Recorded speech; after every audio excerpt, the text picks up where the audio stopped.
வணக்கம் நண்பர்களே, எங்கள் கிராமத்து வீட்டு வாழைத்தோப்புங்க. இங்கே நெல் அறுவடை பண்ண போகிறோம், அதனால் வந்திருக்கிறேன். எங்கள் வீட்டு தோட்டத்தில் பார்த்திங்கன்னா 3 வாழைத்தோப்பு இருக்குது. ஒன்று பார்த்திங்கன்னா அதோடு இருக்குது பார்த்திங்களா, அது இன்னொன்று இது. எனக்காக எங்கள் அம்மா பார்த்திங்கன்னா இன்றைக்கி சமையல் பண்ணி வச்சுருக்காங்க. என்ன பண்ணி வச்சுருக்காங்கன்னு போயிட்டு பார்க்கணும். சாப்பிட்றதுக்கு ஒரு வாழை இலை மட்டும் அறுத்துக்க போகிறேன். இது வந்து பழ வாழைங்க. இதுலேருந்து ஒரு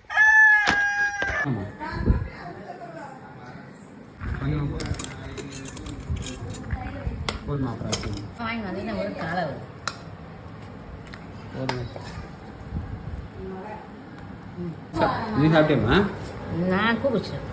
கூடா எங்க கூடா கூது இருக்குதுண்ணா. கூடா குடிச்சிருக்கலாம். சளி பிடிச்சி சாப்பிடு. அப்புறமா நான் குடிக்க தயிர் கட்டி கட்டியே இருக்கு, சாப்பிட முடியாது, சளி பிடிச்சி. ரொம்ப நாள் கழிச்சு அம்மா கையால் சாப்பாடு. மட்டன் எங்கள் ஊர் தண்ணிக்கு என்ன சமைச்சாலும் சூப்பராக இருக்குங்க.